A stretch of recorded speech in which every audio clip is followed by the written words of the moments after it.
This is wild fennel. It's growing at Shoreham on the River Ada. It's one of my favourite foods that I forage. I take a few seeds each year and I like to use them in cooking. And the stalks are really good on a barbecue.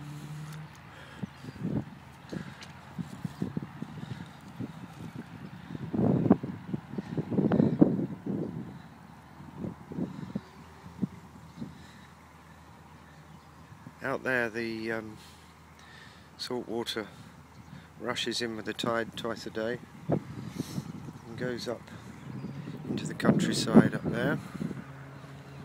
It mixes with the fresh water coming down from the downs, creates a unique habitat. But it's this area that I'm really interested in. It's a rough, unkept little wilderness. Despite the traffic noise and the noise of the airport, it's still a great place for wildlife. There are some things here I want to show you.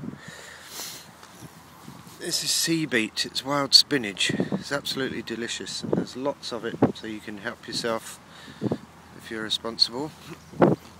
Eat it raw or steamed. And over here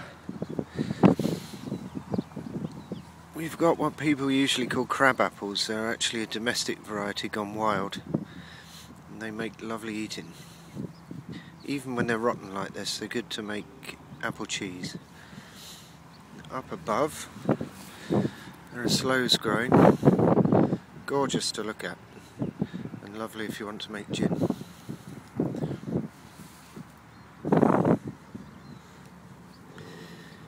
Between the high and low water mark, marsh samphire grows here.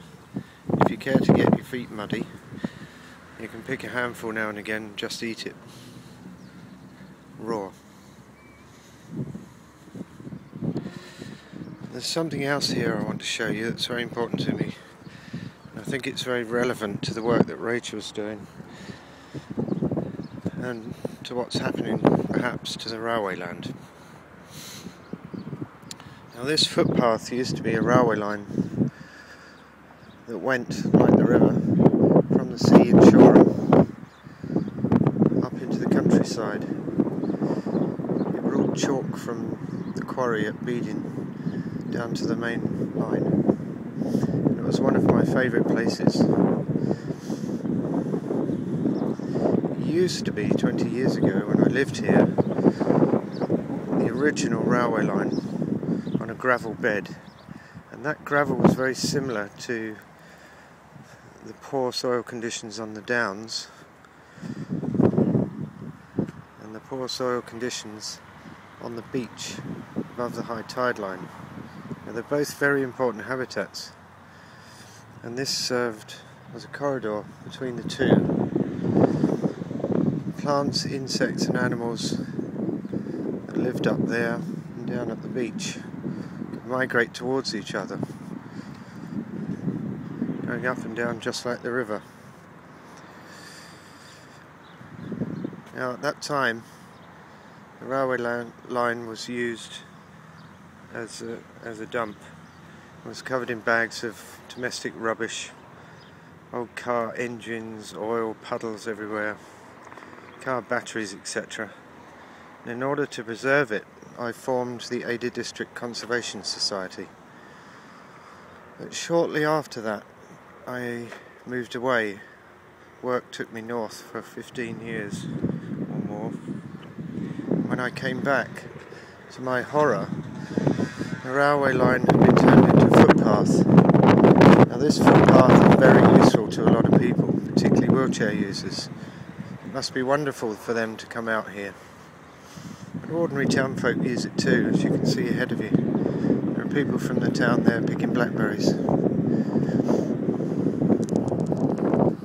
in order to make that path, they took up the old railway track and they covered the whole thing with tarmac. And really they should have put that path next to the railway line and left the railway line.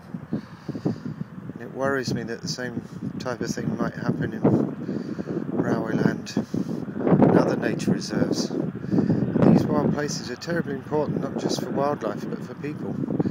They're a huge inspiration and a beautiful place to be. as you can see. So I'd like to suggest, or put to the forum, that maybe we should think about a new generation or a new type of nature reserve. Sure, I'll put a path in for people who can't ordinarily get there. Don't cover up an important habitat in doing so.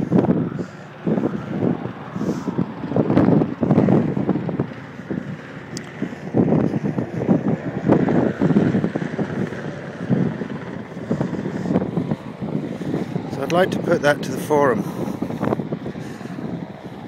I'd like to throw it into the mix and maybe cause a ripple or two and give you food for thought.